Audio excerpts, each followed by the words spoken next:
Dans cette discussion, je suis ravi de partager un développement d'une grande importance. Ripple a longtemps été confronté à la concurrence de grandes banques telles que JP Morgan, Citibank et Bank of America.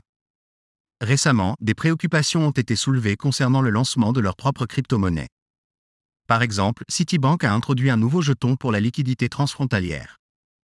Beaucoup se sont demandé quel impact cela aurait sur XRP et quels défis réglementaires Ripple devrait affronter. Cependant, ce que je vais présenter est essentiel pour comprendre pourquoi XRP se démarque des autres systèmes.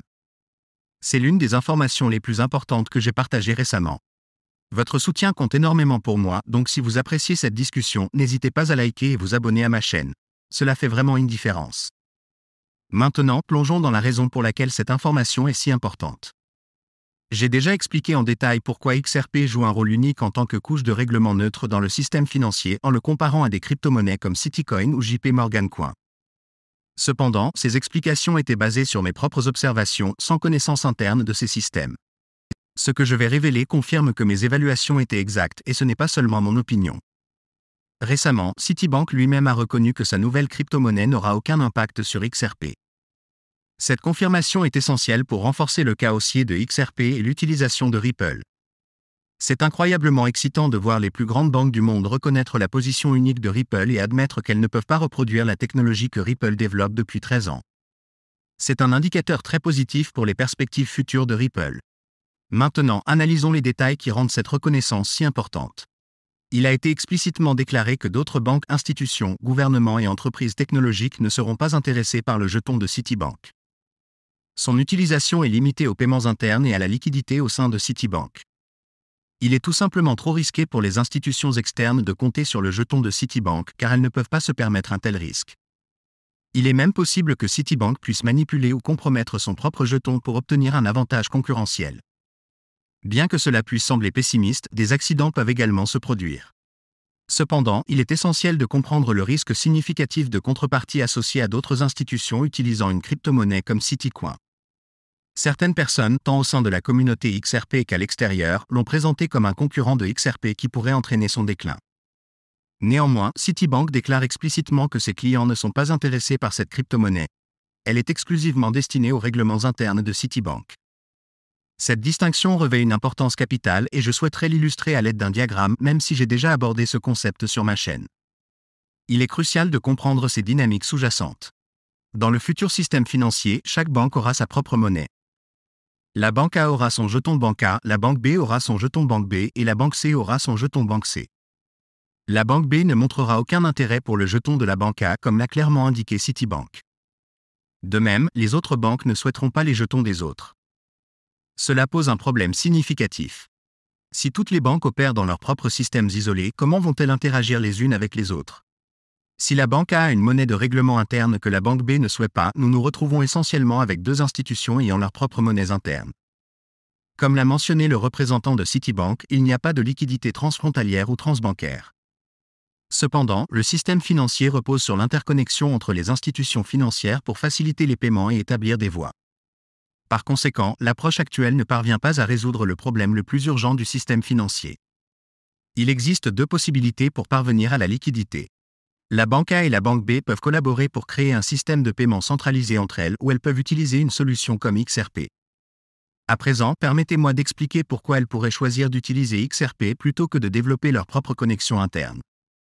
Si elles optent pour une connexion centralisée interne représentée par ce pont et que XRP est considéré comme inférieur, elles rencontrent des défis. Les deux banques doivent s'entendre sur les règles, ce qui peut être réalisable pour deux banques travaillant à petite échelle, mais plus difficile pour d'autres, selon la banque.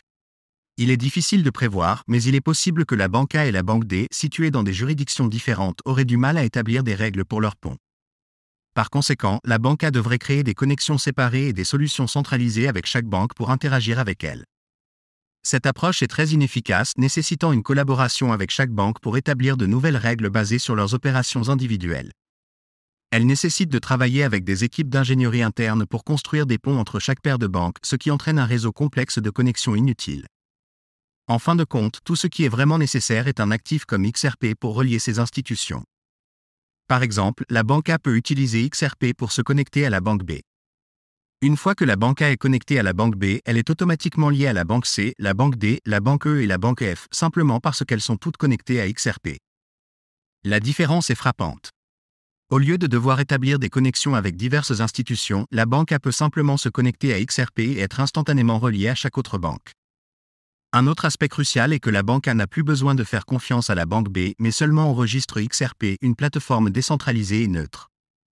XRP est essentiel dans cette équation car il offre une plateforme équitable pour la liquidité entre les institutions. La banque a créé un service de règlement neutre accessible à toutes les institutions. Ainsi, la banque A n'a plus à s'inquiéter des banques peu liquides et des règles juridictionnelles complexes. Tant qu'une banque peut se connecter au registre XRP, la banque AY est automatiquement connectée, ce qui permet de gagner du temps en évitant de collaborer avec les régulateurs locaux ou d'embaucher de grandes équipes d'ingénieurs pour établir des connexions entre les banques.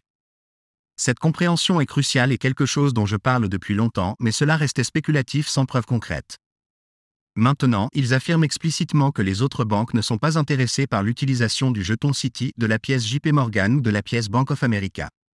Bien que ces banques puissent avoir des cas d'utilisation pour leurs jetons ou leur système de règlement interne, ils ne fonctionneront pas entre les institutions. C'est comme avoir votre propre infrastructure interne dans vos locaux commerciaux, ce qui ne facilite pas la connexion avec d'autres entreprises, fournisseurs ou clients. Pour cela, vous avez besoin de systèmes de transport neutres, de routes publiques. Il en va de même pour notre système financier. Nous avons tenté d'établir des connexions privées entre les banques pendant longtemps, mais ce modèle est voué à l'échec. Il ne représente pas l'Internet de la valeur, la liquidité publique, la décentralisation ou un terrain de jeu équitable. XRP aborde simultanément tous ces problèmes en introduisant une nouvelle architecture et un système de rails pour faciliter le mouvement de la valeur dans notre système financier. Cela a toujours été le modèle auquel je croyais. Maintenant, avec les banques confirmant que leurs solutions ne peuvent pas résoudre ce que XRP peut faire, il devient évident que XRP est bien plus avancé que ce que la plupart des gens réalisent. Merci de m'avoir suivi et si vous avez apprécié cette vidéo, n'hésitez pas à aimer et à vous abonner. Votre soutien compte beaucoup pour moi. À la prochaine fois.